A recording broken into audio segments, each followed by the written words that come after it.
One day, a little boy ran to the police station shouting, "Please arrest my dad." Little did the officers know they were about to uncover a terrible truth. It was a normal working day in a small town when 6-year-old Henry, who looked very small for his age, burst into the local police station, barely holding back tears. He cried out, "Please arrest my dad." At first, the police thought it was some kind of joke, but the child kept repeating his strange request. The officer on duty called Mary, a colleague who specialized in working with children, to figure out the situation. Mary tried to calm the little visitor, but he was still incredibly anxious and upset. The officers couldn't take any action until they got more information from Henry. Mary and her colleague, Sergeant Paul, started asking the boy simple questions to bring him back to his senses and find out the truth. However, Henry continued to cry and firmly stated, "Arrest my dad immediately.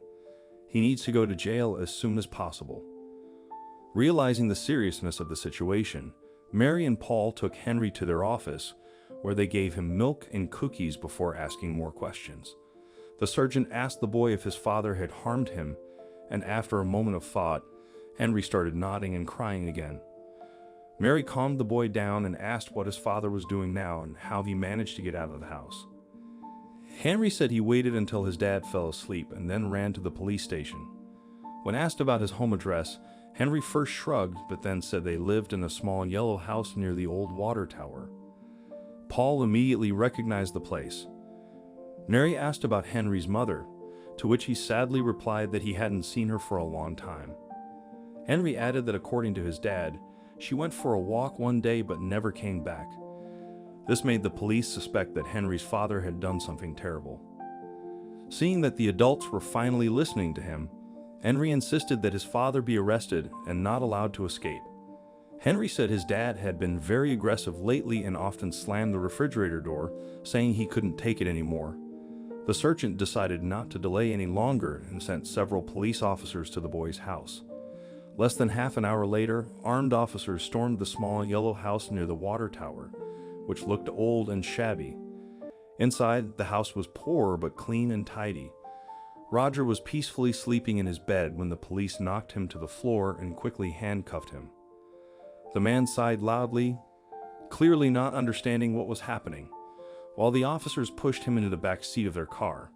Finally coming to his senses, the suspect started yelling that he had a little son left at home, to which one of the police officers sharply replied that the child had been at the police station for a long time, and now the arrested man would have to answer for all the crimes he had committed. Once at the police station, Paul was surprised. He had expected to see a violent psychopath who had brutally abused his wife and son, but instead saw a very thin and sickly man with sunken eyes. As Roger was brought inside, Henry ran to him with tears in his eyes and hugged him. Roger, relieved, hugged his son tightly and cried as well. He whispered, "Son, I thought something happened to you when they took me to the police."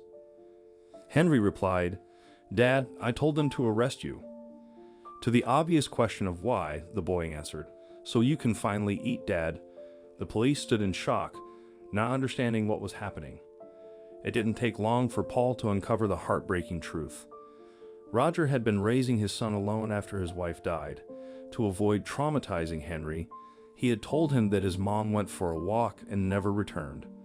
Roger had serious health problems and no formal education, so he could only get small odd jobs, barely enough to feed and clothe his son. Roger often went hungry, giving everything to his beloved son. One night, Henry saw his dad slam the almost empty fridge door in frustration and cry. The boy desperately wanted to help his hungry and suffering father. He remembered from a TV show that prisoners were fed 3 times a day, so he ran to the police station with his plan. When the heartbreaking truth came out, even the toughest officers were moved to tears. They shared their own lunches with Roger and Henry and drove them home. The next day, several police officers and social workers returned to Roger's house with a week's supply of food. Roger gratefully accepted the assistance and invited them inside, where Henry welcomed them with a warm smile. Sergeant Paul also offered Roger a janitor's position at the police station, which Roger eagerly accepted. The story of the little boy who had his father arrested quickly spread through the town and went viral on social media. It brought attention to those in difficult situations and extreme poverty.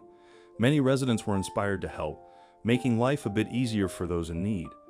Henry's innocent and heartfelt act made the world a little kinder and better.